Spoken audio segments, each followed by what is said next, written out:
Okay, welcome to Lesson 1, Solving Two-Step Equations for Week 6.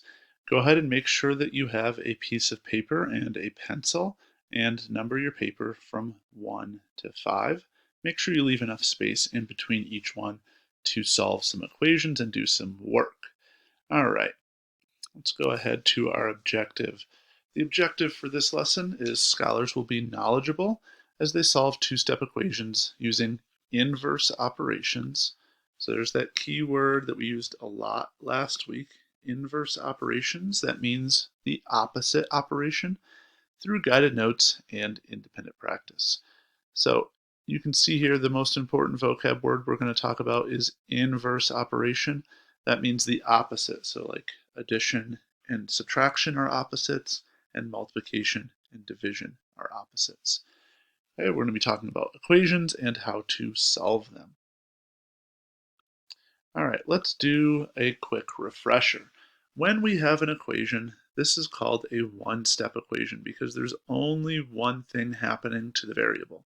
It's being added by 12 in this one, and it's being multiplied by 3 in this one.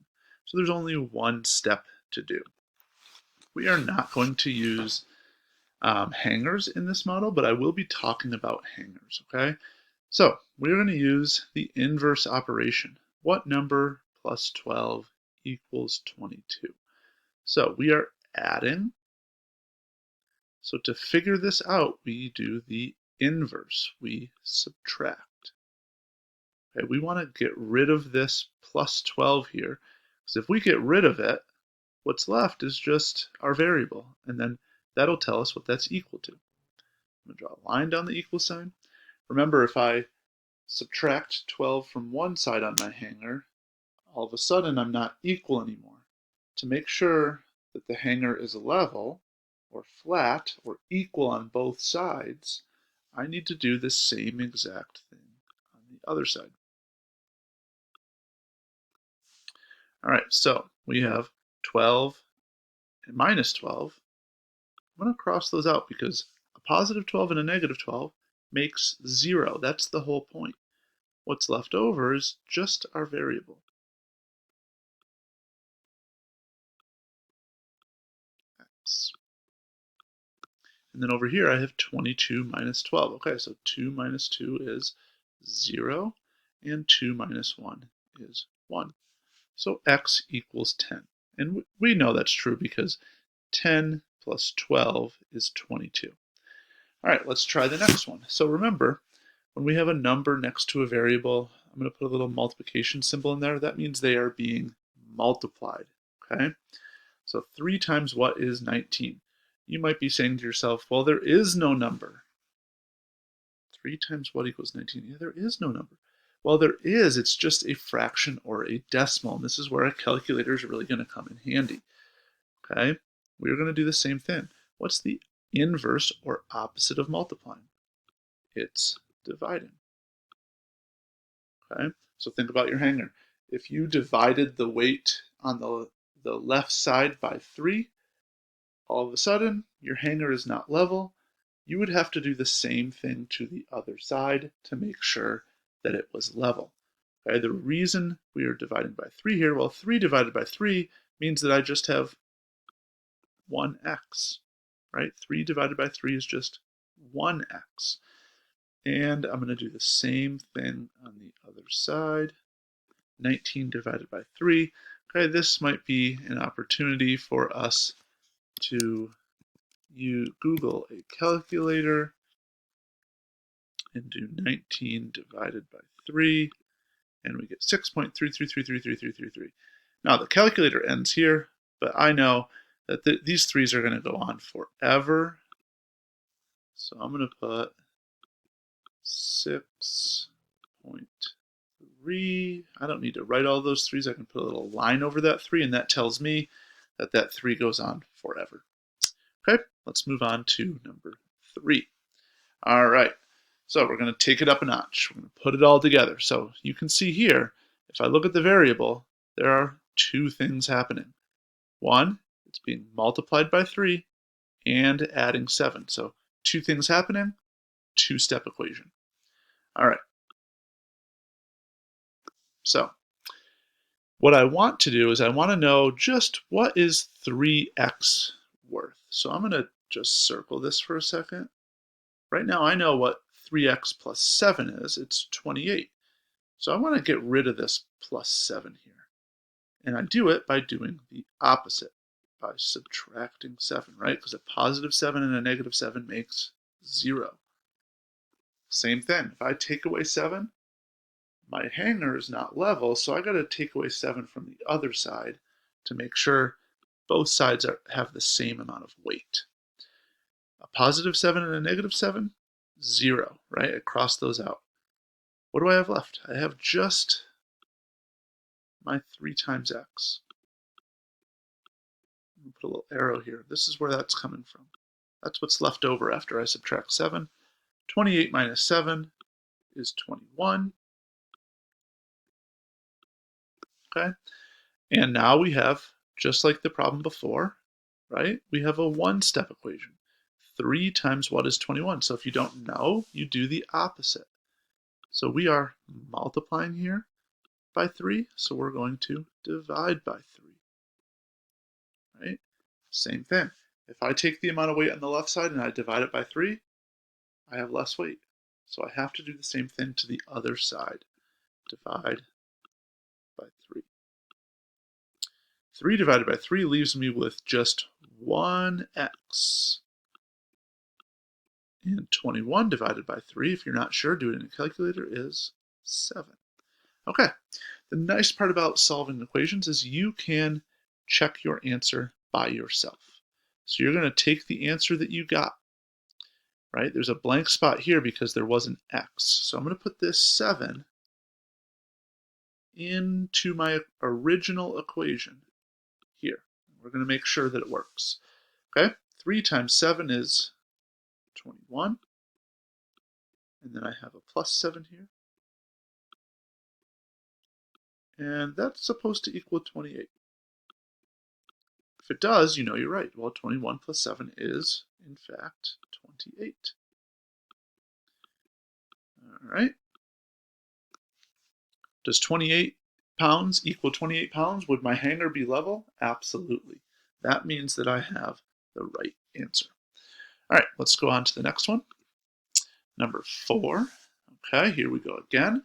The first thing I want us to notice, there is a difference in this equation.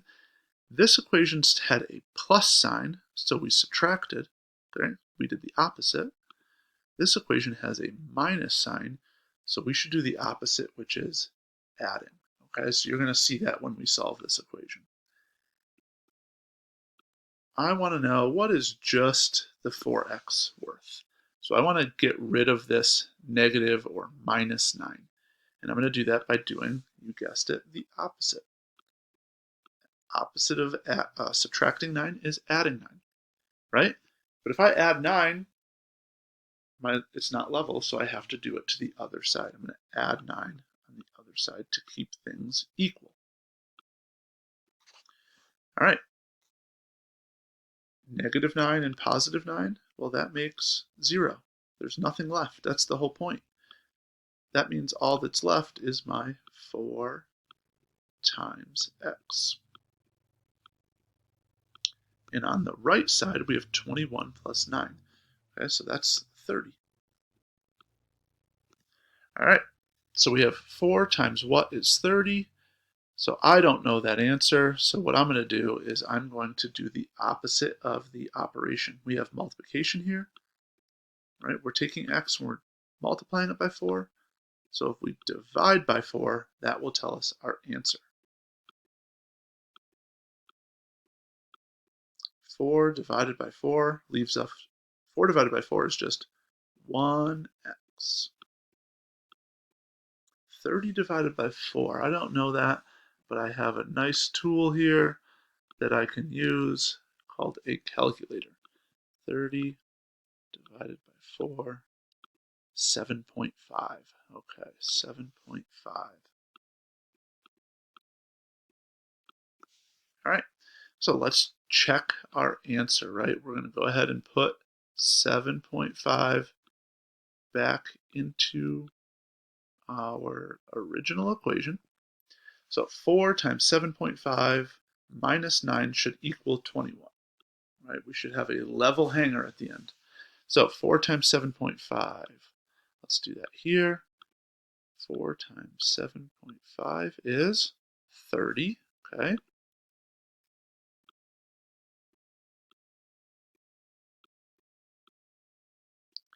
Question is 30 minus 9 the same amount of weight as 21? Well, 30 minus 9 is in fact 21. And I end up with a level hanger on both sides, so that means that I have the correct answer. Okay, let's look at the very last one before you hop into some independent practice. This one looks more challenging, but it is just like the others, okay? So the problem here is that we have a fraction, but that fraction is still being multiplied by x. So I want us to just do one thing before we start. We're going to put x over 1, and we're actually going to multiply those, okay, before we do anything.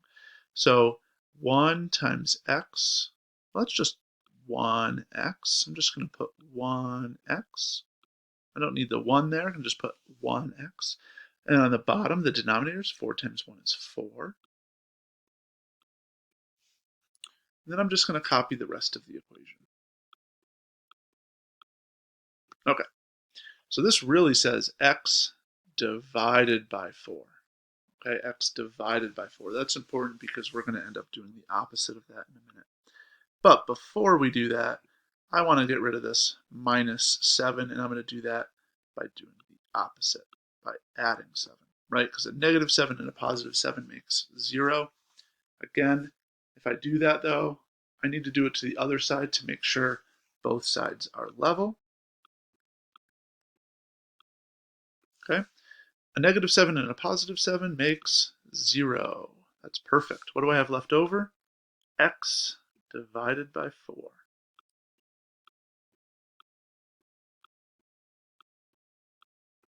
All right, negative 2 plus 7. So I have 2 negatives and 7 positives. 4, 5, 6, 7. Okay, so negatives cancel out positives, so those two will cancel out, and those two will cancel out. I have 5 positives left, so be careful there because negatives and positives act differently, okay?